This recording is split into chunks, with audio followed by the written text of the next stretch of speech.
get up, get up, get up.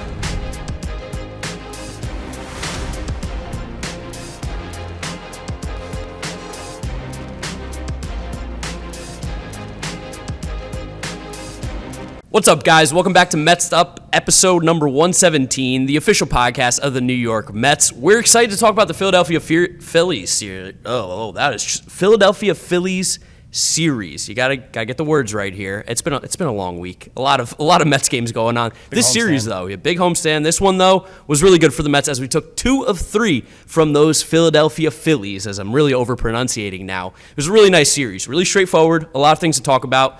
Good series for the Mets overall, though. We gained a game on them after they thought they were going to sweep the series after Game 1. But we'll talk about that here. Before we do, make sure you check us out on all our social media, at Mets'd Up on Twitter, TikTok, Instagram. If you're looking for the YouTube video, go to the New York Mets YouTube channel. You'll be able to find it there. And if you're listening to us, Apple Podcasts, Spotify, Google Podcasts, Odyssey, wherever you find your podcasts, you'll be able to listen to us. Drop us a rating, drop us a review, download it, subscribe, share, whatever you got to do. We appreciate it. And James, I mean, I've seen you like all weekend, but literally, how you feeling today? I'm feeling good. It's just funny to have this episode and try to find things to talk about when the Phillies barely scored in 3 days. What was it, 18, 17 straight innings after Game 1? 18 innings without scoring a run because they were shut out back-to-back days on Saturday and Sunday, and then score an earned run since the first inning on Friday. They didn't really do much with the bats. No, not at all. This lineup is so unimpressive without Harper or Schwarber. Yeah, and I feel like with Harper, we were talking about it earlier because you've made some comments about how you thought the Phillies would be fine without Harper, and they've been more than fine. And it was true, yeah. I think I sent you the record before without Harper. It was like 29-15, I believe. Yeah, so now I've just hit 29-16. Yes, it's but really good. That's really good. But that being said, it feels like almost Schwarber now. Like now, that really changed the way that this offense feels because They didn't hit at all. It's kind of like, here's your 2 elite power bats Harper's not bad at defense, but he couldn't play defense. Schwarber's not good at defense. He does play defense. You lose one of them, you're like, all right, we still have something to keep this lineup going. But now you lose both of them. And the middle line, especially when Castellanos is not hitting for power, Alec Boehm no longer hits for power. JT Realmuto hits for power, but as much as a catcher hits for power, not like these guys. You don't want him being your 4 hitter. Like JT Realmuto hitting 4 doesn't scare or put any fear into anyone's hearts. This lineup very much lacked punch, especially when you're playing in a ballpark like Citi Field and you're going against Max Scherzer, Jacob deGrom, Chris Bassitt, and the Mets bullpen. They just really couldn't seem to get enough together to really make anything happen. And also props to the Mets pitching. The Mets pitching was really, really good all series. I mean, you started off with Scherzer, Game 2 deGrom, Game 3 Bassitt. Bassitt didn't go as long or as deep into games as the other guys, but he still battled and still was able to keep the Phillies scoreless. That's the kind of stuff that really separates the Mets between this Phillies roster, is that if something maybe isn't going 100% for the Phillies, and we talked about this earlier in the year too, that if they have any injury, if they have any problem, this team looks completely different because they just don't have that depth. Yeah, lack of depth is happening to a lot of teams in baseball. You're seeing this now, especially as we get to the middle of August, and people are really being tested. These are the dog days of summer everyone loves to talk about, but I think the biggest difference, though, is the lineup between the Mets and the Phillies, which is a hilarious thing to say because this Mets lineup, we saw it this series. They didn't hit, a ton all series long. Yeah. Friday and Saturday, it was a trying time to score runs, but even on Sunday against Zach Wheeler, it was just like everyone's taking good at-bats, like we've said all along. Everyone in the starting lineup got a hit. Yep. Like just pounding over and over and over again. Eventually, the Phillies just like, you can't breathe anymore. Like there's no break. Mets are pesky. We talked about how earlier in the year, too, we felt that the Mets were going after guys that put the ball in play. You don't strike out. And I do feel like this series, maybe against Nola a little bit more so. Nola was good. But in this series, the Mets were putting the ball in play a lot and making the Phillies make plays, which is always a good thing. Well, the opposite, that kind of worked against them on Friday because they were putting the ball in play a lot against Ranger Suarez, and they just couldn't really square it up. Yeah, it was just on the ground, I felt like a lot. Funky. And the Phillies on Friday, you got to tip the cap. I feel like they were really motivated to play good defense after Keith kind of poked the bear a little bit. I think they might have been, yeah. Kind of. And it's funny, though, because that ran out by the end of the series. Oh, for sure. Yeah. They went right back to being the old Phillies by Game 3. But Game 1, let's start off there because it was the Apple TV game, which always has some interesting vibes because, of course, anytime we don't get to hear Gary, Keith, and Ron, it stinks because they are the best in the biz. Yeah. And Apple TV at times has been a little hit or miss.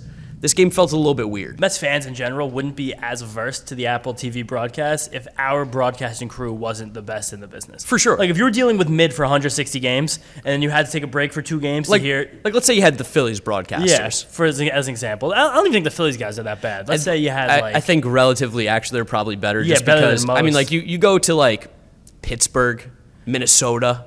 I don't know who either of those teams are. Exactly. Tampa, I feel like probably not. Being a Tampa Bay Rays announcer has to be almost like a punishment in of itself. Unless you really bought into the Rays mantra. And it was young, sharp, cool team. Yeah. Cool team, but it's just not a really thriving fan base by any means, the Tampa Bay Rays. The Rays don't do bad on social media, but the crux of this is that Mets fans get frustrated with the Apple TV broadcast. Definitely. And I don't think that the Apple TV broadcast was bad. Like, I think we've had bad ones in the past. Yeah, no doubt. But I think that the crew was like Cliff Floyd. I like Cliff Floyd a lot. I think Cliff Floyd's a good voice. Steven Nelson's really strong as well.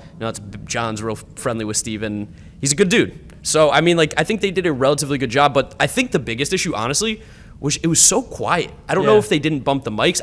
The other thing I noticed, too, I was talking about it on Twitter as well with KFC over at Barstool. We both mentioned it, that it felt like it was like we were watching golf because like the fans were raucous. The stadium was bumping. Insane, yeah. But you didn't get that feel on the broadcast because for some reason they weren't pumping in the right amount of live game volume.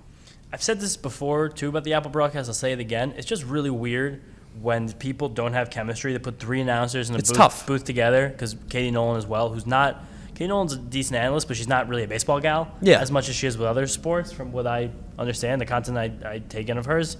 So you put these 3 people together who don't really have a prior relationship and who aren't... They have no rapport. Yeah, so it's hard, and like it's hard when there's 3 people trying to figure out who speaks and who's not and who jumps in when. Like we're kind of blessed with Gary, Keith, and Ron because those are 3 guys who know each other's lanes. They can feel when each other's stopping and someone else should say something.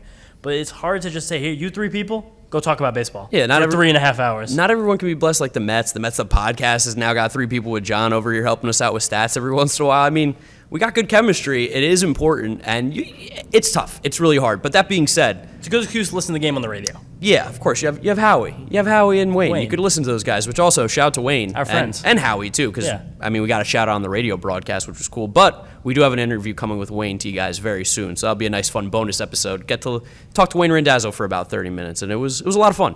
It was fun. And now, we got to talk about this game a little bit because the Phillies did get to Max Scherzer before the Mets were able to really do anything. I believe it was top of the first. Yeah, Bryson Stott seemingly is the Max Scherzer. He owns him, which is weird because I remember he had that rope earlier in the year in Philadelphia against Max, and I was like, that was a shockingly good at bat. I was like very excited for Max Scherzer to face Bryson Stott at the time. Put up a good at bat, and then he got on base 4 times in that game, and he's the only player I think in Max's career to get on base 4 times against him in a game. Yes, and now for Bryce Stott's career against Max Scherzer, so only this year, he is 6 for 7 with a hit by pitch. It's really good. It's ridiculous. It's really good for a guy who I think is a better player than his numbers show, but isn't by any means like this stud. I mean, there's a lot better players in the league. He's someone who I think has like a stable skill set who will progress and will be like a useful cog for the Phillies for a long time. Better than Didi Gregorius, that's for sure. sure. Better than Didi Gregorius, and he's a fine little player, but it's just weird how he just is Max Scherzer's kryptonite. He used kryptonite correctly after he used incorrectly earlier. Yeah, that's my thing. I don't like using words the proper way. No, of course not. Sometimes they just go with the meaning that I feel fits best. Yeah, and then Phillies got that run. Stott, someone drove him in. Marcana hit a sacrifice fly in the bottom of the second. So that game was at 1-1. And it was really, again, the broadcast was kind of quiet. Jets preseason was going on the other side of it. Like Friday night, I'm sure everyone's got a lot to do. Everyone thought Zach Wilson tore his ACL. For hours, because people were just lying on Twitter saying he tore his ACL. Shout out Ledger Doozable, because he just told people on Twitter Zach Wilson tore his ACL. Untrue. Fun fact, I saw the injury. I said meniscus. So, Jets fans, you can thank me. Pro football doctor. Pro football doctor here, yeah. Very, orthopedic surgeon. But by far the weirdest situation, or the most entertaining situation in this game, until it eventually went to extra innings, happened during that end of this Mets rally we discussed in the bottom of the second and heading into the top of the third. The Mets, Ken hit the sac fly, Ruff hit the double or something. Ruff was on third base. Jeff McNeil was up, 1 out.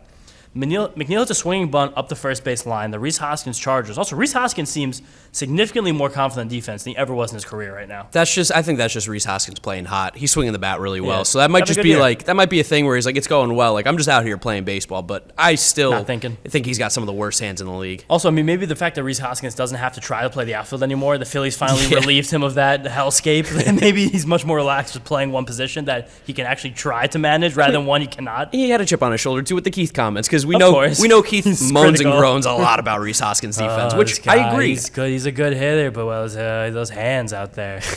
As a guy who took a lot of pride in defensive first base. Yes. So Hoskins fields the Jeff dribbler, and he charges it. Jeff, doing this new thing that Buck has taught the guys, tried to dead stop because the Mets had runners on base, and he wanted to try and force Rhys Hoskins to think. I wouldn't even say he tried to dead stop. Well, but he was going too fast, and he ended up sliding, and Hoskins was coming in at him to tag him to look back rough to third.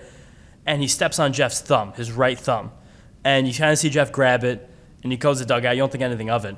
And then after Jeff in the order was Eduardo Escobar, who didn't come out. Luis Guillorme pinch hit for him. Yeah. And now in back-to-back plays, Jeff McNeil had to leave the game with a lacerated. But we didn't know that yet until we went out to the field. But it looked like the way Jeff came off the field, like he was like squeezing his thumb. Like there was definitely blood, even though it wasn't bad. And Eduardo Escobar had just been yanked. You're like, oh, those are two of our infielders. Those are two plays. Not that many left. No, you think about the bench and you go, Guillorme. Yeah. Guillorme's the backup infielder because Darren Ruff is not playing third base, I don't think. No, and now there's one backup infielder for two positions. Yeah, and we had to put in Mark Canha at third base, and I can't even believe that this is a real thing I'm about to say to you guys, but friend of the podcast, if you guys were listening last year when we were interviewing, he was our Spanish translator. Shout out our boy Ernie.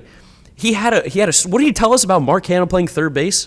He was at the game the last time Mark Canha, I believe, played third base, or one of the last times he played third base. Which is insane. It was 2000.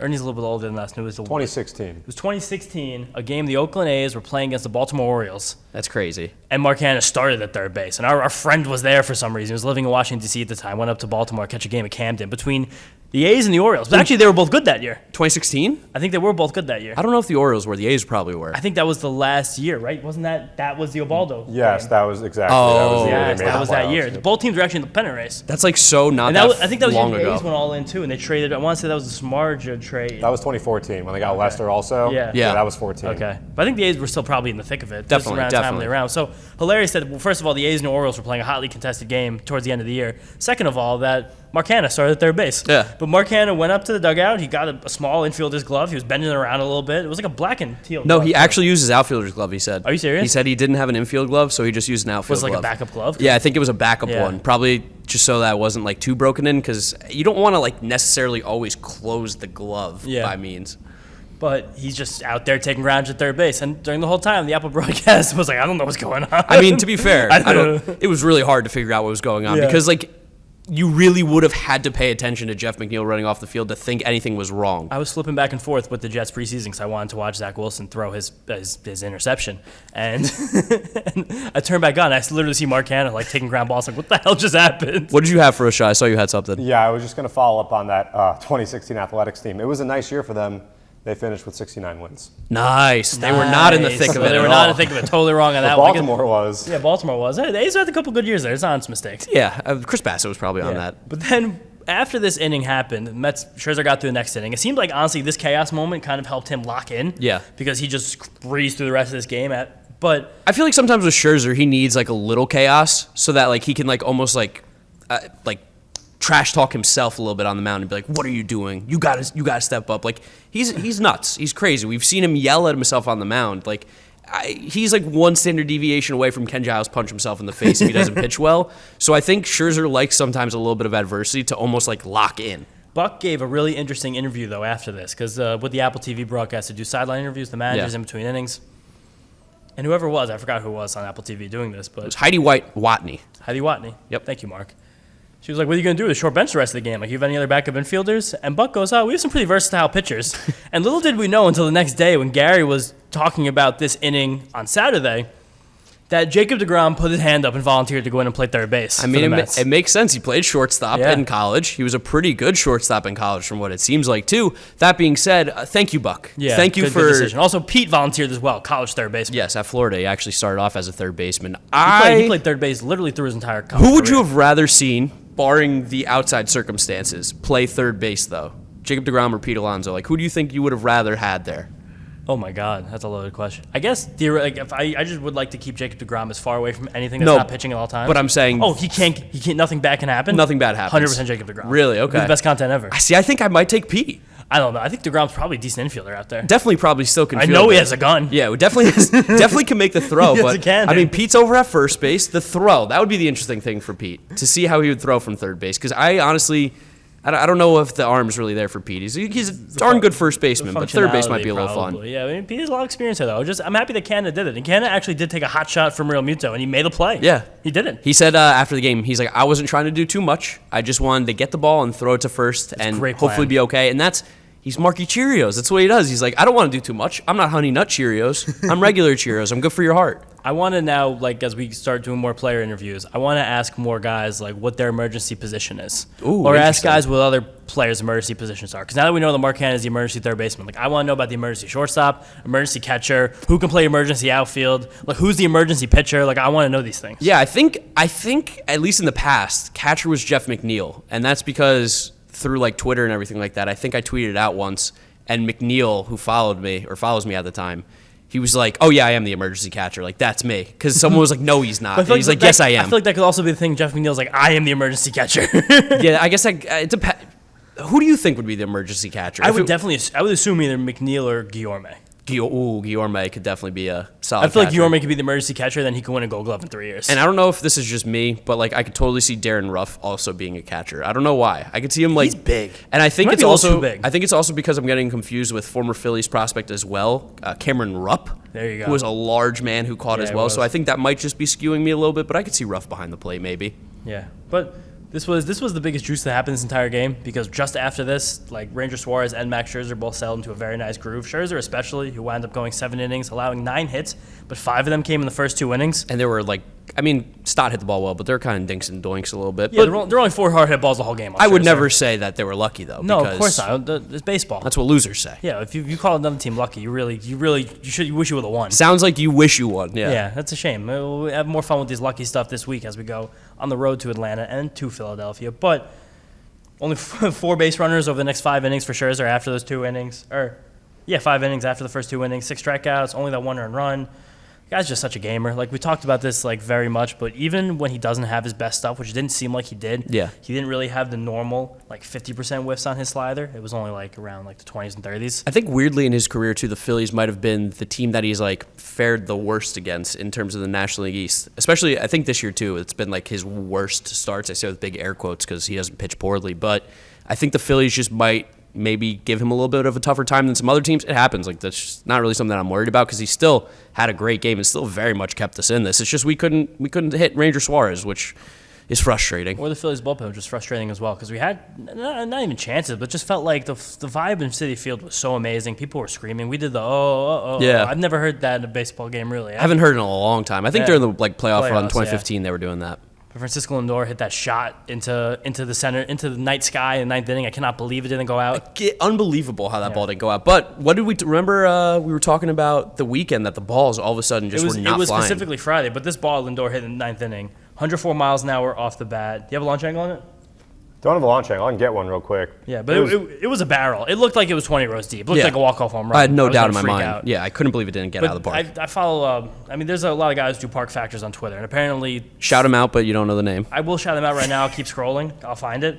But apparently, Friday night was there was like 30% less expected home runs. And I was telling you, when I saw you the next day, I was like, Yeah. we were watching games, and there was balls that I thought were for sure like 10 rows deep, and they were just like caught significantly in front of the warning track. Some balls that were hit didn't even make sense. Shout out at Ballpark PAL. 30,000 on Twitter. It's Hell good yeah. stuff. Good daily park factors for all my daily fantasy players or anyone just trying to get an edge in any way they can, anywhere you can. Thought the ball was gone. Thought the Mets were going to be able to get it. Obviously did not. We had the weird play in extras, not in extras, in the 9th inning, right? Where Starling Marte got thrown out on the Dan Vogel back line drive to left field. No, that was extras. That was extras? Ninth. That It was the the ninth. Yeah, that okay. was not- okay, yeah. That's what I was saying. I was 25 like, degrees, by the way, on that Lindor fly Yeah, ball. oh So my God, 104, 25 degrees. That should really that be a home run. should be crushed. Really It should. should be like 440 feet. But nonetheless, we had that weird play with Vogelback, Starling Marte. What do you think? You send him there? I thought you were looking at John for a second. No. I mean, I definitely send him. I know Veerling is a good athlete and has a good Yeah. arm, but at that point, it's like you need to make a perfect throw to get him. He did make a perfect throw, got him by 3 steps. Especially the Phillies. Like I don't care who it is on the Phillies, whether or not they are a good fielder or not. I will challenge them every single time to make a perfect play. Like he was out by like 3 feet. It just hurt in the 10th inning when the exact opposite thing happened. Yeah. Starling Marte didn't make a perfect throw. Didn't make a perfect even throw. Though he fired the ball in almost 98 miles an hour. Yeah. It came on like a weird in between hop for Nido, and he was in front of the plate because that's a new rule. And apparently they sent out memos this weekend to all the major league teams that they're going to be looking at the blocking the plate rule because apparently they felt like catchers were taking advantage of it recently. If Nido could have blocked the plate on that was like exactly where the ball would have been. Oh, probably And he would have been could a had- perfect He literally would have had his left leg right in front of the plate. It would have been right here, bang, and we'd probably still be playing that game. Yeah, that game was not going anywhere. You lose games. That's what happens. By no means was I worried. By no means was I stressed. No. And honestly, I want to give a shout out to Mets Twitter. Mets Twitter was reasonably okay. Yeah. Like, there was, like, some people who were like, this stinks, especially because David Robertson came in the game and got the final 3 outs. Yeah. But for the most part, I didn't see panic, which is, like, that's a huge step forward. Also, I mean, David Robertson got those outs, but Mets Twitter can align when there's something that can, like, you know, can unify them. And that Tyler Naquin called third strike against David Robertson. Everyone could be like, we're blaming the umpire, we're not blaming the Mets, That's and true. we're moving on. Because it was a bad call. I want to briefly also shout out Michael Givens, who pitched a very good 10th inning with the ghost runner on. Only allowed that run to score on the. How did that run score? That was Starling Marte play. Yeah, that was Starling Marte play. Ground out and the fly out. Yeah, Givens made an unbelievable play earlier in that inning on a Sick swinging play. bunt where he, like, the ball was off to the third base side of the pitcher's mound. He went down to a slide, came up firing, and threw a strike to first base. Pitchers are athletes, too. I didn't know he could move like that. When he slid, I was like, oh, no. I was like, this is going to be thrown away, and absolute strike to Pete. It was really, really impressive play, but yeah, Mets lose. Yeah, one more stat from John before we wrap up Friday night. Max Scherzer took 43 pitches to get through the first 2 innings, and just 55 to get through innings 3 through 7. He was cruising. That's awesome. He was cruising. It almost felt like for half a second he was going to come back out for the 8th. I with thought he 97 might have. pitches. Yeah, but and end of the day, didn't really end up mattering. Mets didn't score any runs. Let's talk about Game 2, though. Game 2, deGrom on the mound. We were here for this one. Yeah. Both of us were here. Had a friend in from South Carolina. Shout out Bass Case. Check him out on Spotify. He's a rapper. But he makes good music. I got to give a shout out to my boy. But Jacob deGrom on the mound. It's always a different feel when he's out there. Like, we've now been at all 3 Jacob deGrom starts this year, which is kind of cool. Very cool. It's on purpose and on accident at the same time. I was pretty on purpose. Well, the first one was on accident. Yes. The next 2 were on purpose. Very much on purpose, and I plan to go to all of his starts as long as I can. Yeah, I mean, Atlanta this week, we'll see. Yeah, we'll see if we take a trip down to Atlanta. Simple Man. He's turned that song into an electric Such walkout. a banger. I listened to it when I was working on Thursday. I mean, like Leonard Just put it Skinner, on. one of the great bands, of course, for course, sure. But yeah. Simple Man is not a song I would have considered necessarily to be electric. And No. Jacob deGrom, I got goosebumps again. I don't know what it is. It's just so crazy that all these New Yorkers are like just jamming out to Leonard Skinner. So the people around us, there was like an older group of like 5 or 6 Mets fans. It looks like they were all couples that like do 1 game a year. Nice. And Love they those. were jamming to Simple Man, and I was like, this is electric. And the wife of one of the guys turned around. She's like, this is one of the greatest songs of all time. She's like, I'm so happy. It's probably not untrue. I'm sure there's a lot of people in a lot of parts of the country who would say that, but it's just he was so good from the start. It never wavered for a moment. Like there wasn't, even though the Mets were only winning this game 1-0, they were winning 1-0 from the first inning. While deGrom was on the mound, there was not a moment of fear. No, I didn't feel nervous with him out there. There were plenty after he left the mound. Yes. But while he was on the mound, there was literally nothing to worry about. It was 6 innings, 2 hits, 10 strikeouts, 76 pitches. 76 and 6 is crazy. Only with 10 strikeouts. And the first batter of the game, Bryson Stott, he had 3 balls on that guy. deGrom threw 12 the rest of the game after that. So 15, insane. I think it was 15-61 or it was 16-16, something like that. Something like, I mean, he was But just... he was so locked in. To get that many strikeouts without ever working the count is like, it's stupid. It doesn't even make any sense. Like I love the Citi Field cheers for the strikeouts. Yes. Too. It's like louder than most other pitchers. Everyone's like, high five, like he's doing it again. we miss Jacob. That's what it is. They kind of forgot like how really good he was. I think like maybe even like he could have forgot a little bit too. He talked about, I didn't know this, and I I heard forget like purposefully because I don't want him to hurt me again. yes, Yeah. but like I think he was talking about it, or Gary was talking about it on the broadcast today on Sunday.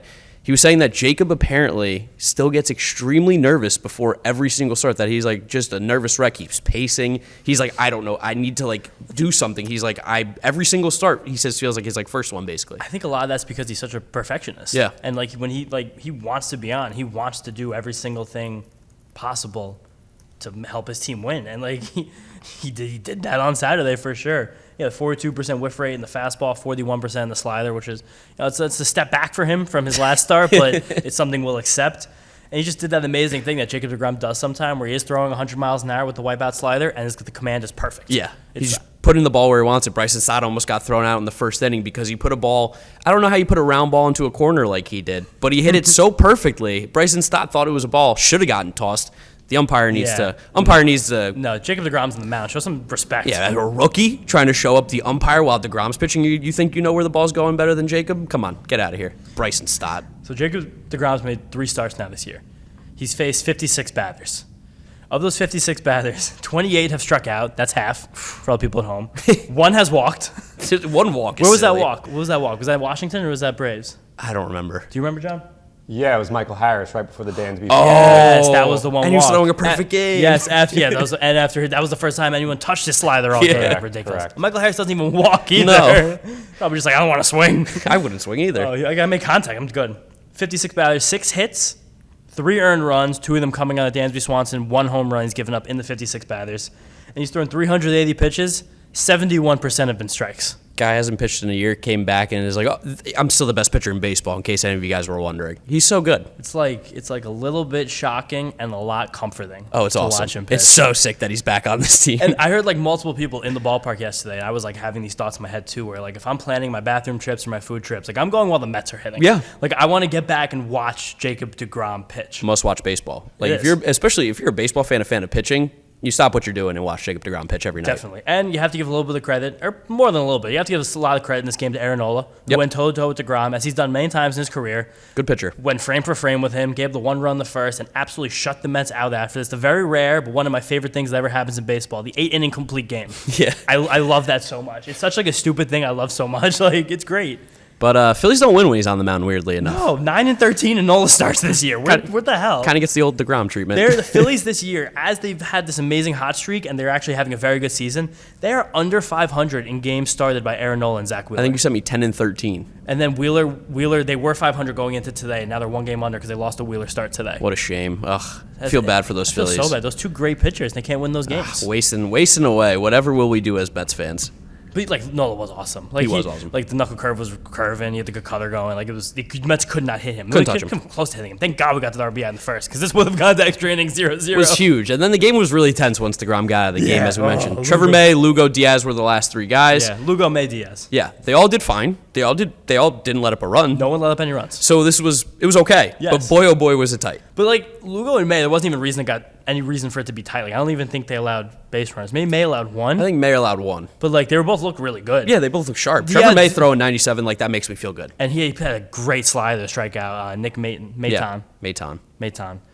And then Diaz came in, and it was, I don't know if this was a new thing for this weekend, but you guys had new graphics for the trumpets? We did. We blew it out. Yeah, I mean, Yeah. once Sunday happened and that video went viral, Yeah. it kind of became like, we are going to make this a thing. Yeah. And it's a thing. I mean, I'm sure you've seen the video at home already. Sick. There's no better entrance. And did you see the thing in D.C. last night on the Nationals broadcast? They were doing a read, and trumpets was on in the background. Really? And Bob Carpenter, the Nationals play-by-play guy, says, "Don't worry, Edwin Diaz isn't coming into the game," as pretty they were good. on a graphic. I mean, it's a sensation sweeping the game. It's You know that Narcos by Timmy Trumpet and Blaster Jacks is the Wow. number 5 song steal on my Spotify? stat I gave you. Yeah, I did. I took it saw right that from tweet you. before, Mark. I saw you. I mean, it's unreal what this man is doing. It's crazy. It's such a vibe, too, when he comes in the game. Like the fact that like I was looking around my section, I saw like a bunch of like older people like just completely vibing out. Just and, like, doing this. Yeah, there was a guy behind me during the May inning, like a guy who 2 years ago I'm sure would have said some mean things about Edwin Diaz. He was like, "We just gotta get this game in 9th inning, get Edwin the ball." Like we're in a situation now where we're like, get him the ball, do anything you can to get this guy in the game, and everyone.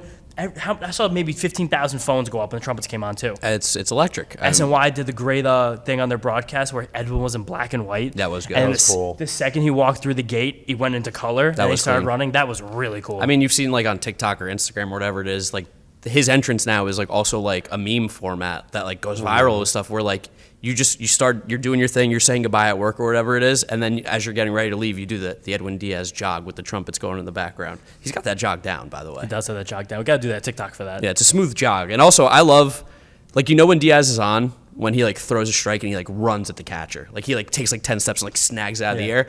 Granted, the Phillies ended up putting up a decent inning here. This was not Edwin's best inning by any means. But he started off hot. He did start. I mean, he started off hot, but it was just one of those games where it felt like a few years ago where Edwin just didn't really have command of the pitches. He mostly the slider. Yeah, they weren't biting on the slider. No, and then the fastball was like around the plate but not on it. Like the velocity was still there. But something Edwin did that I liked a lot during this outing, this inning, I guess I call it, is that when he knew it wasn't working, like he stepped off. He went behind the mound for like one point. It seemed like 15, 20 seconds. Yeah. He just like sat there really slowly, gathered himself. And you scared me, too, before the game, too, because we were talking. We're on the boardwalk. We're on the boardwalk, enjoying beverages, and we were talking about, like, what bets should we make today? We were just having a conversation. And I think the name Nick Castellanos came up for a home run. And James goes, Nick Castellanos stinks. And I was like, oh, no. I was like, He came up in the ninth. He came up in the ninth. I texted you immediately. I was like, I hate you. I was like, you got to be kidding me that you said this right now and he has a chance to win the game for the Phillies. Luckily, he did not because he stinks. Mark said he was lightheaded. And and then he was having an out-of-body experience. I literally felt like I hadn't taken a breath for like 30 minutes at that point. Like, I was like, I don't think I'm breathing enough. I don't think I have enough oxygen going in my brain. It was crazy. And did you guys know last night, biggest crowd at Citi Field this season? We did. Saw it after. It's amazing. And what a huge moment. And the double steal makes the moment even bigger. Yeah. With the tying and go-ahead run and scoring position. That was sketchy. I was not a fan of that at all. No. I mean, listen, Edwin, focus on the batter. You strike out the guy, you don't got to worry about those dudes scoring. And when you strike out 50% of the guys, that's fine by me. That's the old Satchel Paige trick where he would like go traveling to like traveling baseball games. And he would like put guys on every single base and take all of his fielders off the field and then strike the next 3 guys out. Sick. Yeah, it's so cool. But awesome job. I think I saw a stat that said the last time the Mets had a 1-0 shutout, it was started by Jacob deGrom and ended by Edwin Diaz, which is like a weird kind of stat I heard about. It was opening day, 2020. Yoenis Cespedes. Oh, wow. Yoenis Cespedes was on the team. 2020. That was fun. Remember when he disappeared for like a weird day. an hour? That was bizarre. And the last time the Mets beat the Phillies 1-0 was exactly 12 years ago to the date last night. No Really? way. Yep. It was the Dickey one-hitter when obviously Cole Hamels picks up the base hit. Of course, yeah. Yeah. Oh my All god. right, Dickie. Man, we've thrown out some names today. Was that during the run where he went to Tampa afterwards and had the one-hitter too or something like that? Or That like was, another 20, that was complete game? 2012. Yeah. That was 2012. This is kind of when Dickey became a thing because he was just a guy. nondescript pickup by Omar. Yeah. Didn't have ligaments in his arm. No. No That's why he throws the ligamentless. knuckleball. It was 2012 though when he went on the run. Right. Orioles, Rays were the one-hitters. Not bad. Not Crazy, bad. crazy stuff here. And Diaz did nail down the save, 200th of his career, second closer since the start of 2016 with 200 saves. I said that one. deGrom sets MLB record for consecutive home starts with 2 or fewer earned runs allowed. Pretty good. That's pretty awesome. He's a good pitcher. He's really good. That's what happens when you're good. Another great stat from John here. Highest strikeout rate in baseball, minimum 50 batters faced. Edwin Diaz, 52.2%. Jacob deGrom, 50%. Well, they like weirdly, in like this bizarre way, are the same pitcher. Kind of. I mean, deGrom's They both- slider moves way more than that Diaz's. They both throw like 100 too. Yeah. They both have great accuracy with that slider. They both strike out half the guys they face. It's just Jacob deGrom pitches 6 innings. Do you know who else is weirdly similar to Jacob deGrom? Who? The guy who started for the Phillies on Sunday, Zach Wheeler. Is he though? The way he looks. You see, I'm gonna have a fight with you here about this one. Why? You gave me crap about the Edwin Diaz being similar. You're like, well, his slider. Zach Wheeler doesn't throw 102. He throws like 99. That's not the same as 102. There's a big difference there. I mean, I'm sure it's actually relatively close, but Zach Wheeler throws curveballs. no sliders. I thought he throws curveballs now too, though. Well, he does a little bit, but it's fastball slider for Zach Wheeler. It always has been. Zach Wheeler and deGrom. Don't even put them in the same sentence with I each said other. similar. Yeah. You don't think they're similar? No. Their pitches like move the Jacob exact same deGrom's way. the best pitcher on the planet. Yes, I said similar. Edwin Diaz is the best closer on the planet. Zach Wheeler just got smacked by the New York Mets on Sunday. Tell me that guy's like deGrom? Facetious. I don't know if that's the right use of that word. Well, I'm going to drop it in there. I don't think that's what that word means. I think they're similar. I think they look pretty similar out there. Their windups look pretty similar. It seems like he picked up a lot of things from spending time with Jacob deGrom. Oh, yeah, probably learned a thing or two. So it looks like he literally looks the same as him on the mound. All pitchers Slender guy. should be around Jacob deGrom as much as possible. Yeah, well, I think it helped him out. It didn't help him out on Sunday. No. But I think it's helped him out over the last few years of his career. No Cy Youngs. He's not nothing. He should have won last year. That's still erroneous. Corbin Burns is my Cy Young. That's not true. Don't take that back. I mean it. Oh, man, you're probably rooting for Tony Gonsolin this year. Oh, yeah, of course. Mr. Well, I'm rooting for 4.05. Max Scherzer, who should be the Cy Young. Or Edwin Diaz has a real case to be a Cy Young. He'll be top 10 If he stays on this pace, he's having the best reliever season of all time. easily. So By far better than any reliever season ever happened in Eric New York. Gagne won a Cy Young. I think didn't K-Rod win a Cy Young when he got all those saves too? No, I don't think he won a Cy No? Young. Okay. Eric Gagne did, though. He did, but that was also the height of the steroids era, and their pitchers just weren't as, Yeah. people getting crushed. I know. The one that I think it gets compared to a lot is the Mariano 07 season, was it? Yeah, I think. when we struck out like 20% of That's the what I'm saying. batters. Edwin's doubling that. Like Edwin, I think Edwin has a real case for a Cy Young talk right now. I don't think he has a case to win it, but I think he has a case to be top 5. Okay. It's hard for me to give a reliever the Cy Young. Yeah, I He's know. going to throw like 80 innings. Even though you love relievers. I love relievers. How can you not love relievers? They're electric. I give There it you to go. you. All Talk right. about this game now. Game 3. Let's wrap it up. Now I'm wrapping it up. Yeah, you look to read off the stats. You're the stat guy. Game started off very nicely. Francisco Lindor. Oh, but first of all, Brandon Nimmo started off nicely, hitting a rocket right off the bat against Zach Wheeler. It did feel like he was aggressive again. Yes, aggressive. He's been we're hot and cold on Nimmo's aggressiveness because there were a couple at bats on Saturday where he swung for his pitch. Yeah, it was either 2 in a row or his last 3 at bats of the game where they were either men on or we were just dying to run up Aaron Nola's pitch count, and he swung at the first pitch. Yeah. Sometimes a couple times with men on, it was like that's not. Gotta pick and choose a little better, maybe. Yeah, but I think it's something that he is trying to do is like just put the bat on the ball more. I think he wants to hit more rather than walk more. Which is fair. Which I get that. So it's a contract year. It's ironically a walk year, LOL. Oh, nice. Stole a punt from John there. Nice play. There we go. But hit the rocket, got to third base, and then Francisco Lindor drove him in with a wonderful blooper, setting the tone for a lot of the Mets bloopers on Sunday. Looked like a line drive in the books to me. Line drive in the books for sure. Yeah. Laser beam off Francisco Lindor's Smoked bat. it. Set the Mets' single-season record for runs batted in by a shortstop, passing Jose Reyes. Guy stinks. He's horrible. He's terrible. And Lindor did it in 114 games. Took Reyes 153 when he did it in 2016. He's so good, Francisco Lindor. 2006. You wrote 2016 here. Typo.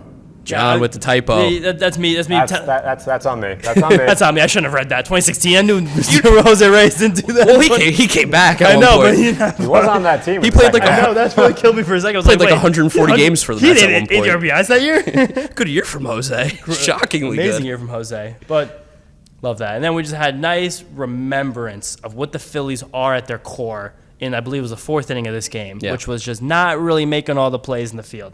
Not that there were plays that they really should have been making, but it was just a lot of chaos that gave the Mets 4 runs here. A lot of line drives, Mark Canha, Luis Guillorme, James McCann, laser beams. Big Hit Jim getting in there as well. Brandon Marsh being just real dumb out there in center field and just flipping the ball into second base, which was crazy knowing that Great there's play by guys. Jeff McNeil running around. Heads up, I think Ron on the broadcast said that even if he got thrown out the plate, which he should have been because Realmuto also botched the ball at the plate, he was like, that's a heads up play. That's something as like a team you go like, I love that. I love to see that. I was listening to this part of the game on the radio on my way to the park, and Howie was loving it.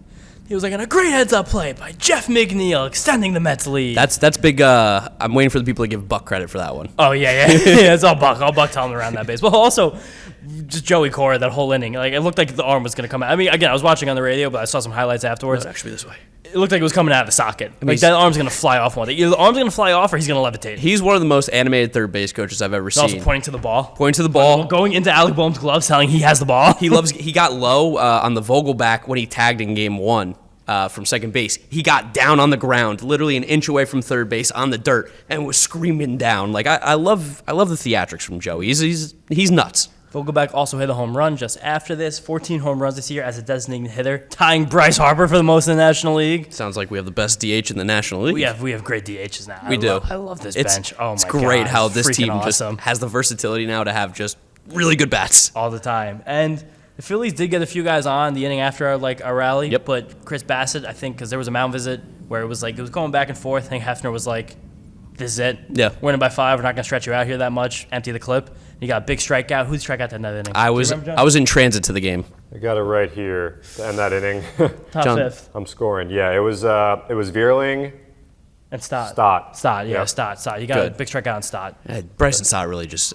Ever since I heard his walk-up songs was Uncle Cracker, Drift Away. Like I was That's like, a good one. That's a horrible not a walk-up good song. walk-up That's song. like top 5 worst walk-up songs you could think pick. so? It's not the worst song, but it's not a bad. It is a bad walk-up song. Lindor had a great walk-up song, winning by 6-0 in the 8th in the 7th inning today. Could You Be Loved by Bob Marley? He's got like Stadium was jamming. he has to win the award if there was one for most walk-up songs. Saturday had "A Bay Bay" by Hurricane Chris, which I couldn't believe that came out. He's had it feels like almost every single game a different song, which leads me to ask like, is there a playlist and it's just he has it like listed by game? But I feel like there hasn't been that much repetition to it. No. So I feel like Lindor might be giving out like 10 new songs a week. Gotta be. Which is exhausting. Listen, No, it's whatever working. works. Whatever works. He's having Hey, a career season right literally now. do anything else you got to do. The guy's in the MVP conversation. Bassett though, like you said, really Bulldogging. bulldogging. He got that dog in him. He's got that Bassett hound in him. Look at that Bassett pun. 5 innings, 5 strikeouts, 4 hits, 2 walks. Good start. 13 whiffs, more than Wheeler had in this one, which I love to see. And Bassett, hitters, John, thank you for writing it twice, highlighting it, and making it really large here as I was in the middle of the sentence. Opposing batters against Bassett this year, 179 average with runners in scoring position. That's big. Bearing down. If that was happening the other way, I'd be like, it's a bad luck. Yes. It's happening good for us, bearing down. Well, we know luck doesn't exist. No, yeah, Mets. Strictly skill. The Mets are so lucky. Yeah. Unbelievable. Well, yeah. This team's lucked their way into almost 80 wins. Losers talk about luck. Yeah, losers you talk about. Winners win. What's that old stupid corny saying about luck? Like luck is at like the nexus of opportunity and something stupid. I'm not even gonna try. You know I don't know it. I'm out on this one. What are you gonna You do? make your own luck. I thought you were going to go that way, but I'll take that one too. You make your own luck. Use facetious as a noun today, so yeah, that's not right either. It's totally not right. Oh my God! It's a good game. Success Oh, comes you from got luck it? and opportunity. Wow, that was Yeah. not where you There started go. at all. No, with but you know that. what the Mets are right now? Successful. Having a successful season so far. They've been great. This is the fewest runs they've allowed in a 3-game series since September 8th through the 10th, 2014 versus the Rockies. Who's even on those Rockies teams? Arenado, Story, probably, right? No, I don't even think Story's on that team yet. Carlos Gonzalez? Maybe. Must have been, yeah. Tulowitzki probably still on that team too. Oh, definitely. Honestly. He was traded 2015. At the I'm deadline. gonna look this up real quick. Ryan Langerhans. Yeah, because Should I bet quiz you guys on this one? Wait, yeah. pull up the roster. Yeah, All pull right, up, I got you. pull up a Mark, roster stay real quick. off. Lay down. Yeah, Here we go. I'm not clicking. I'm All not right, clicking. this is good. I bet All right. you So their second baseman. We should know this. Clint Barmes. No. I have no idea. We should know this. DJ. Oh yeah. David John. Give Their me- catcher has to be Chris Iannetta. Give me Ryan Spielborgs. No. I think he was already in the broadcast No. booth by then. Langerhans. no, you're getting old. That's like mid 2000s guy. No Ryan Langerhans. How about this? David Wright's best friend. Oh, Kadire. Yes. Yeah, right Ooh. before we signed him. Exactly. Charlie Blackman's on that team too. Yeah, Charlie. was. Yep. Who's some Left pitchers? field. Left field. How about this? Corey Dickerson. That's where it all started. He's played all over Corey Dickerson. He has played all over. Who's some of the pitchers in that team? Ubaldo's still there? He should be. I think in 2014. Baldo, no, but in the bullpen. Was that Oh, John okay. Gray's rookie year?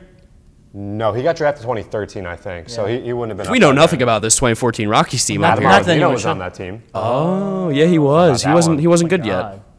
Who else do we have here? Franklin Morales, Jordan Lyles in the starting Jordan rotation. Lyles, my God. Yuli Chacin. Wow. Juan Nicasio, fireball. Juan I was always a Nicasio. big Juan Yeah, I like Nicasio Juan guy. Nicasio. He took a comebacker off the head, didn't he? He did. I think So did he- Chris Totally Bassitt. right. So did Chris That's Bassitt. right. Not And that long then- ago. No. At first base, good Canadian boy, Good Canadian boy, first baseman. Justin Morneau. Oh, wow, man. People Those were, forget. that was a bad Rockies team, People huh? forget. How many, when is there a good Rocky? how many no wins? Offense, no how many offense. wins did they have that year? I'm just That interested to year? hear. 67. 66, even fewer than that 2016 That's Oakland Athletics team. Almost tried. That's Almost bad. got it on the head. Yeah, that makes sense. 66 All right. wins there. There's a good TikTok meme. I don't know who did it, but there was like some girl who was talking. She's like, you know what I love about men? They'll just sit in a room and just name players. We do it all the time. You say like 2014 Rockies name players. You threw out guys from 2007 and 8, Yeah, and he's we trying. were thoroughly entertained. yeah. We were excited to hear I'm Ryan sure everyone would be excited Langerhans. about this too. Spielborgs. Spillborgs. Follow Jason me on Pridey was Twitter. on that team, and that is my favorite name from that Jason roster. who? Jason Pridey, former Met great. Oh, yeah. former Met. He was a part of the Was Marquis? Marquis wasn't on that team, was he? No, but fun fact, my dad taught him. taught him Jason what? Marquis. Oh, school? Yes. Wow. Yeah, Staten Island guy. What subject? No, History. Staten Island guy. Nice. Yeah. That's history guy? Yeah. Nice. That makes sense. You guys could Marquis chat it represent. up about about history. the Yeah, Reconstruction. Talk about the 100-Year War. Yeah. Joan of Arc. Shout her out. But wrap up this series with the Phillies. The Mets were 4 for 10 runners in scoring position on Sunday. The Phillies were just 2 for 21 runners in scoring position this series. Stinks. Terrible. Oh. Wheeler had allowed 5 runs his previous 4 starts entering today. That's awesome. That's a high five. Yeah, that's a high five. Frick yeah. Oh my God, that's amazing. Phillies didn't score a run. I Gonna think say we he's said at the top. DeGrom like. What? So you're gonna say he's DeGrom like, and he gives up 6 runs today. He's DeGrom. I didn't say DeGrom like. He's He's similar. Walmart DeGrom. He could be. Yeah. basically. Kmart DeGrom. I don't think Kmart's in business anymore. Exactly. Okay. Well, I'm taking shots. the Phillies didn't score an earned run since the first inning on Friday. Not a good team. That's crazy long time. Oh my God. I have so much fun when we beat the Phillies. so great. I really like the Braves are obviously our team we're keeping an eye out here, but Yeah, it's yeah. nice to beat the Phillies too. For sure. And the Phillies will probably make the playoffs. Oh, And they have definitely. a good shot to make some noise. Definitely, they have good pitching. Like, we had well, they conversation- have 2 good pitchers. Yeah, we had this conversation last night that the Phillies are probably better than the teams in the Central. Definitely. Like, I'd rather play the Cardinals or the Brewers than the Phillies in the playoffs. In a heartbeat. Yes. In a heartbeat. And then, like, the Phillies and the Padres, I think, with Bryce Harper back, like, Ish, yeah. similar-ish. Especially no Tatis. Yeah, it's true. That- God, that's- that happened. That's how the Phillies haven't scored. Phillies haven't scored the run since that news got announced. First inning on Friday. Oh my God. Jeez. Mets starting pitchers only allowed 1 run in this series. Also, that first inning on Friday, 18 no runs for 17 straight innings for Mets starting pitching. It sounds lucky to me. It's so lucky. That team is so lucky. The fact they pitch shutouts every game. Yeah, My God. luckiest team in baseball. And with this wonderful another series win, the Mets still. I actually don't want to say that. Okay, don't say it then. Yeah. Believe Hold in it. jinxes? What? You believe in jinxes? 100. You're talking to the king. 1,000%. I'll say it.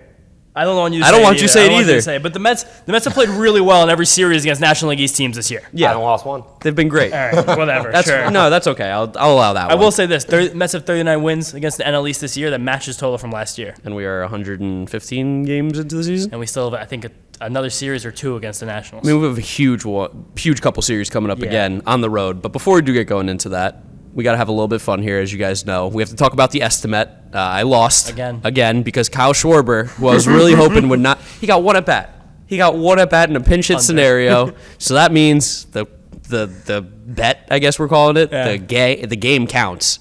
And I lose. I lose. After that's a real shame. With the Diaz one from the previous week has been this was voided. Universal karma, because you guys tried to conspire against me, even though I won that one too. Tried to take it off the board. And this one, they gave me one back very easily because I earned both. I'm just never going to pick the under unless you say something crazy. Well, then you're going to wear a tuxedo next April. Overs only. Okay. I like to have fun. Great. You want to see more? You know what's going to be really fun? Wearing a tuxedo to a baseball game. Hey, listen, you might be wearing all your sweaters, your sweatshirts, your wool hats. I'll be nice and warm in my tuxedo and looking sharp at it. You will look sharp. That being said, though, we have another estimate because the season is not yet over. No, it's not. And crazier comebacks have happened. True. But I believe it's 6-1 now. Yeah, It is 6-1. it's tough. Yeah, that was terrible. I mean, Thursday I'm sitting doing some work, preparing for the series, scrolling Twitter, and I see Kyle Schwarber has left the game. And I'm thinking, oh, well, maybe they're getting blown out. Nope, it's 3-0. They're right in the game. And then I find out that he actually has an injury, and I sent you guys the facepalm emoji. Yep. Because I was honestly afraid that we were going to have another situation where the player who was the center of estimate didn't participate in the series, which James was going to be ornery about that, and I didn't want that. That's why you bet the under. So Levers are subjective. You'll yeah, never pitch. The books would have avoided it, but They it's would all right. have. Just like my Team Canada World Juniors bet. Oh my God. But anyway, so yes, Kyle Schwarber pinch hitting did solidify, put a stamp on that. Mark, I'm sorry. Yeah, I got to take that one. Yeah, I got to take it up with the Phillies coaching staff there. But there's another chance to kind of chip away at the deficit here. Never give up. So here we go. A 4-game series in Atlanta coming up for the Mets and Braves. Mets pitchers have not allowed a home run in 4 straight games now. I know you're looking at me like there's another jinx. I'm okay with that. But you know what? Last night's game, by the way, or Saturday's, I should say, flew. You want to know why? Game flew. What didn't you text us? I was busy. I was thinking Thank it, though. God. Need you we were busy saying- during games more. 2 hours, 20 minutes. Also, after the game, we went to a great bar in Long Island City. Oh, yeah. Shout out the LIC bar. Bartender out there, for every deGrom start, he said sometimes Scherzer starts now. He writes the K's on napkins and tapes them up on the bar. That's awesome. And he What's does the name of the back. bar? And he, LIC bar, I just said it. Oh, I thought you were just saying a bar in LA. No, it's No, literally no. called LIC bar. it's very creative. Yeah. Good bar. Great bar. Fun time. Yeah. Had some live music, some blues. Blues, yeah. Which Great stuff. I'm a blues fan, Anyway, so not the hockey team. I was going to say.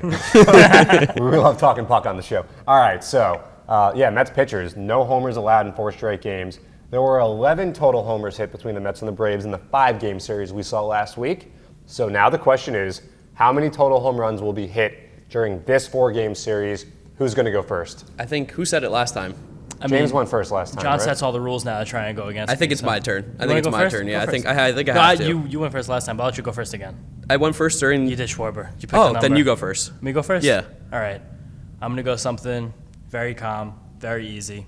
5. Oh God, it's a really good number. 5 home runs in a 4-game series. I know where Mark's going here. Yeah, I'm going over. I have to go over. It's going to be a hot week. It's going to be a hot week in Atlanta, 4 games. Yeah. You know how I'm going to get beat by this one, right? Mets are going to hit 5 home runs. The Braves aren't going to hit a single home run. And I'm going to be like, I can't get any help from Atlanta. Are you kidding There me? we go. I'll take that. I mean, I'll be happy. Yeah. I'll be happy as long as the Mets win. Yeah. But, All right. I mean, if the Mets win and they also hit home runs and I win, then I'm even happier. Exactly. But I'm going 5. It would be quite the turn of events if this thing got close. And we had a little September race. That would be fun. Yeah, it would be fun. But then I would still come back to this whole Edwin Díaz, Alexis Diaz fiasco. It would be an asterisk Voided. next to it. And then the other thing we want to talk about, too, because we like to have a little bit of fun here towards the end, we want to talk about our big 3, which is guys who we think should be in the Baseball Hall of Fame. It was something that we had a discussion about in the production office during this weekend. Got very heated. I shouldn't say heated, because everyone was... animated. It was animated. That's a good one, because everyone was friendly in discussion.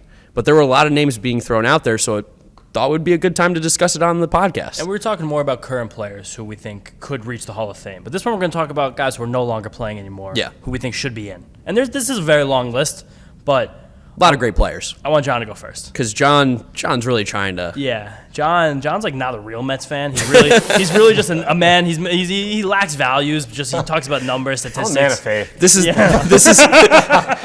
This is Animal. That's all I'm gonna say. I think you just said that. that was good though. That's the second reference I think we're gonna have. Yeah, I mean it was Castellanos weekend here. Yeah. So John, Yeah. go ahead, get everyone's blood boiling. Go Fine, for it. I'll say it. I think Chase Utley's a Hall of Famer. Compared to his peers Tomato. at second base. Tomato. Especially he had a peak. Let me pull it up here.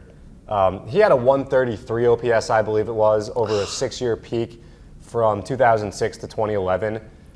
Eighth most WAR among 2006, second 2011. We're using 5-year windows to designate. or Hall of Fame. 2012. I'm just talking about the peak. Okay, sure. Because he didn't Go play. on. He didn't have a 15, 20-year career. Yeah. Chase Utley did Sure. hang them up earlier than, a say, bum. Willie Randolph did, or other guys when you look at total WAR among Lou second Whitaker. basemen. No, I got A one. lot of those guys played a lot longer than Chase Utley, and if you want to say, well, he retired, he fell off the cliff, and that's why he retired, that's cool, but I'm all per capita here. Sure. And when Per you look at the capita. WAR, Per capita. 64.5 WAR over his career, that's right there with Roberto Alomar in the Hall of Fame. He played about 400 fewer games than Alomar did. Another Met not trader. Not that far from Ryan Sandberg, about 200 games less. I get it. No Met fan wants to hear anyone say No. anything nice about Chase Utley. Phillies weekend, no less. Sure. But you know what? Makes it topical. If there's though. a Philly that I dislike more from yesteryear, it's absolutely Cole Hamilton. That's crazy. no, No, it's I hate not. Utley When he so goes much on more. radio and says in his voice, "We're the team to beat." We're the team to beat. Yeah. Thank you. I don't want to be we the are one the to do team to it. beat. Yeah. I don't want to be the one to do it, but yes, thank you. Chase Utley, say what you want. He was an incredible player and a pain in the tuchus as well. Took us. I'll say took this. this. I'll say one nice thing about Chase Yeah. Utley, and then I'll get on my tirade probably. But I know I have a player I'm going to that being said, before he broke Ruben Tejada's leg, Yes. I hated him, but I respected him. Once he did that and really took in the villain role, he became rat number one in my list. Worse than Burrell? Because Burrell just killed us. You respect Burrell, but he wasn't a dirty I player. respect Burrell. He wasn't Burrow. dirty. He was what he was. Burrow didn't overextend himself ever. Chase Utley thinks he's a first overall pick. He was a first overall pick. I think he was out of Miami. Oh, know that. I didn't know he's a Miami guy. That makes even more sense probably. But Burrow, that makes less sense. no, it makes more Pat sense. Burrow looks like he was birthed like 3 blocks away from Citizens Bank Park. First overall, 98. Wow, I did not know that about Well, him. you know. Yeah, That was a I rough mean, time for the MLB draft. I feel like there were like 7 or 8 straight drafts there. It wasn't. Closing your eyes. Yeah, and like I want that guy. The Uptons were around there too. Hamilton. yeah, I mean, Chase Utley.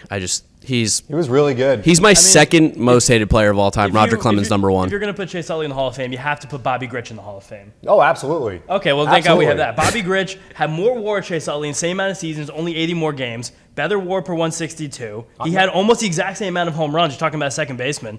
I just don't think Utley's that spectacular in the scheme of all second basemen. Be like, this guy should be in the Hall of Fame. Is Altuve a Hall of Famer right He's now? gonna be. He might be. I don't know. You look at the WAR. You look at WAR rankings. Altuve is way behind Utley, and he has a lot. He has more story to write. I think that The weird cheating thing is gonna be weird with that's what I mean. Altuve I think too. Sure. when all the Astros guys get to that point, the cheating thing will come up. But I Sure. also think that Altuve is just more like he's more central to what's been going on in baseball the last 10 years than Utley really ever was. Like Utley just I don't know, he was like a folk hero in Philly, and like Mets fans hate him because Utley's of a the Tejada blip. thing. Utley's a blip. Yeah, you could tell the story of baseball without talking about Chase Utley. Oh, 100%. He won a title though in 08. He did help was win a massive single in that World title. Series. First inning of that World Series, he changes the entire complexion with a homer. Sure. Yeah, whatever. Sure, I hate don't- I Chase don't Utley. care. This one, I will be the biased Mets fan. There's never a world you'll get me to call him a Hall of Famer. Even if he makes it, I will stop caring even the slightest bit about the baseball Just Hall of Fame. consider the position. That's all I'm saying. Chase Consider Utley- the position. He's a failed shortstop. Chase Utley. Chase Utley was never top 5 in WAR in a particular season. He was only top 10 3 times. He only really had like an 8 or 9 year peak. Again, you compare him to a guy like Bobby Grich, who didn't even get a sliver of love for the Hall of Fame. Similar power numbers. He was more versatile on defense, played multiple positions. And he just, there's no way. There's no way. You want to talk about not getting a sliver of love from the Hall of Fame? I'm going to go talk about my guy now. This is my soapbox, and I'm going to get on top of it. I'm going to die on this hill. Carlos Delgado. You guys might remember him, former Met. The fact that Carlos Delgado got kicked off the ballot in his first year is insane because this guy should be a Hall of Famer No doubt. I mean, he's getting the Fred McGriff treatment. It doesn't make any sense. From 1996 to 2008, that's what, 12, 13 seasons, whatever it is, Carlos Delgado averaged 35 homers, 36 doubles, 112 RBIs with a 280 average for a power hitting guy, 386 on base, which is insane, 552 slugging, 938 OPS. That's an OPS plus of 140. I looked at guys like Albert Pujols, who you consider to be one of the best first basemen of all time, and one of their best 12-year stretches. Pujols was at 1,000 OPS. But you're talking about one of the greatest players ever. Carlos Delgado, during this time period, was just unbelievably good. He had multiple 40 home run seasons, drove in 145 RBIs, 130 a few times. He was so good with the Mets. His career ended a little bit early because of that injury that happened in 2009. He wasn't able to keep playing. But this guy was one of the best hitters in baseball that did not get enough love because you had all the big names like Bonds and Griffey and Sosa and McGuire, A-Rod going around. So he kind of went under the radar. But I think he got 1 or 2 votes on the Hall of Fame ballot, which that's like disrespectful to the game of baseball. These are supposed to be the people who are, teaching the history of the game to the next generation. And to not even have Delgado make it to the next year is insane. Harold Baines is in the Hall of Fame. Carlos Delgado is twice the player. 5 times the player. Harold Baines only in there as a personal favor to Jerry Reinsdorf. It's unbelievable. Carlos Delgado not being in the Hall of Fame, that's the one that really irks me the most because he really was just so good. It's the system. It's the backlog. That's the problem. Yeah. When you have guys turning in empty ballots That's what messes as it a up. stunt, Carlos Delgado pays for it. Yep. Especially when a guy like Verducci makes a really well-documented video using his beautiful engraved leather opener to open up his ballot and put it on the table with dramatic music That video in the background was insane. and circling cameras. Insane. Who put this together? My guy for the Hall of Fame. I think Delgado's a great pick. Thank you. So is Chase Utley, but go on. That's not true. My guy, someone who had a very similar career to Chase Utley. One Peter Browning of the of the Louisville Eclipse. No, I'm kidding. I'm very much joking. Pete Browning had a great career from 1882 to 1894, ending up with the Brooklyn Grooms. That can't be a real name. Had a good time with the Cleveland Infants as well. But no, I was looking up guys to compare to Chase Utley, and I found Peter Browning, and those 3 team names are unbelievable. Cleveland Infants? The Cleveland Infants. Imagine. The Brooklyn Grooms. Those were just things that existed in the world. They weren't even like City and that guy. But my player who I think should be in the Hall of Fame, because Mark knows I love relievers. Of course. Is a reliever who's habitually disrespected in the history of the game. Former Met, also former Philly. Yeah, okay, whatever. I'm just saying, it's topical. Billy Wagner. Billy Wagner is literally one of the best relievers who's ever played this game. Yep. He is such a freak athlete that he was a right-hander when he was growing up. I heard the story from Howie on the radio a few years ago. Broke his arm, couldn't use it, started throwing lefty, 100 miles an hour. But it's supposed to be sick to be given. Could you imagine that? 2 arms kissed by God. Be like breaking a leg and growing another one. It's unbelievable. But Billy Wagner, one of the highest strikeout rates in the history of baseball, one of the lowest ERAs, lowest whips. I think he does have the lowest whip in the history of baseball. I don't know about anymore, but I think as he'll have that. He's up Yeah, there. He's up definitely there. up there. He's the only really thing that killed him in terms of the Hall of Fame was not really having the save numbers that guys like Trevor Hoffman had. Which is also nonsense because he has 400. No, I know, and he was so good for so long. He also, I don't believe he ever was in a real pennant race. The Mets, but 2006, but they didn't actually get to a World Series. A lot of these relievers, like Hoffman and Mariano, he was really Eckersley, good. they have the marquee playoff moments that kind of makes a reliever. They traded him to Boston. The Mets Wagner? traded him to Boston. He had a Chris run Carter. there. For Chris Carter, the animal, remember him? Yes, Really? I do remember. That was that deal. Oh. I can't believe that. But Wagner, he was so good for so long. Also, he's the only reliever I can remember with the Enter Sandman walk-up song. Yeah. Really good one. Yeah. That's if you're a reliever and you have that song, especially being the original one, Yeah. that's really cool. Well, he's the best one. Yeah. Definitely, no doubt. He truthfully is probably the best left-handed reliever in the history of the game. He had 1 bad season, quotation marks bad, and it's because he was hurt. Made only 28 appearances, 6 ERA, but otherwise every single year he had an ERA below 3 as a reliever. Multiple seasons with 1.5s. He's so criminally disrespected in the game of baseball. It doesn't make any sense to me. Even after he had a lot of injuries after his tenure with the Astros, Phillies, and Mets, of course, the Mets sign a guy like that to a big contract, he's going to have some injury issues. But also, he was used a lot over these years, just 60, 67, 70 appearance season one year.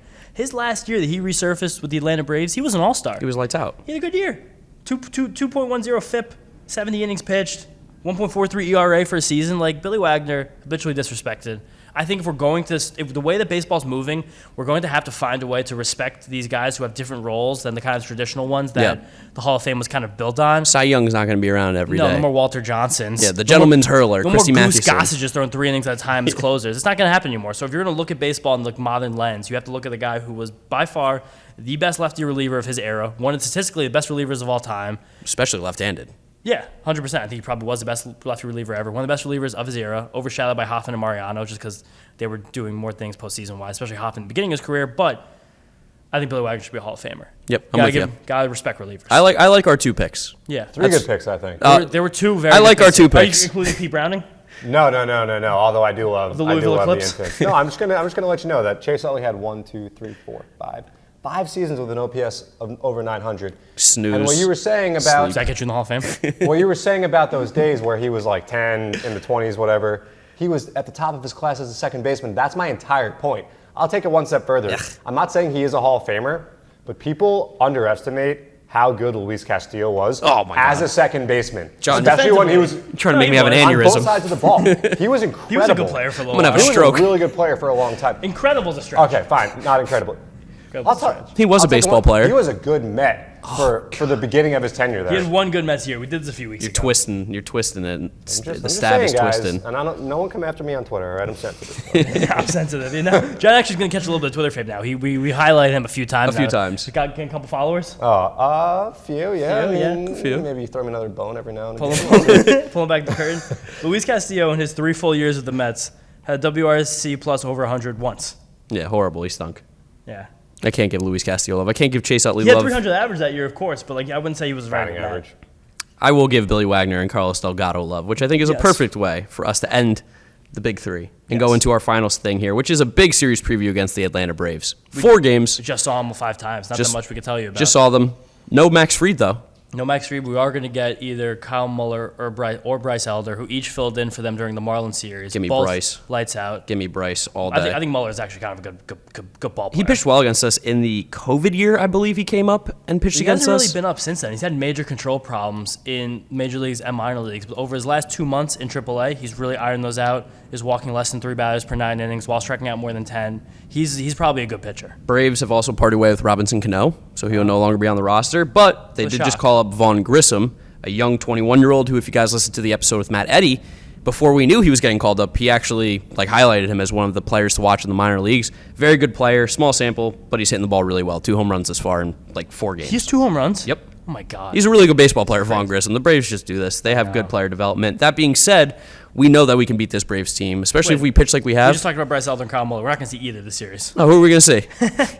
Monday night, Carrasco versus Stryther. Should we call him a leprechaun or something? Mr. Luck? Mr. Luck. Yeah, he's tiny, too. He is small. One short guy to another. We're short kings ourselves, Yes. so we can call him short. Absolutely. So if Stryther, gets all pissy and moany again, I'm going to start calling him a leprechaun. That's fine. I'm cool with that.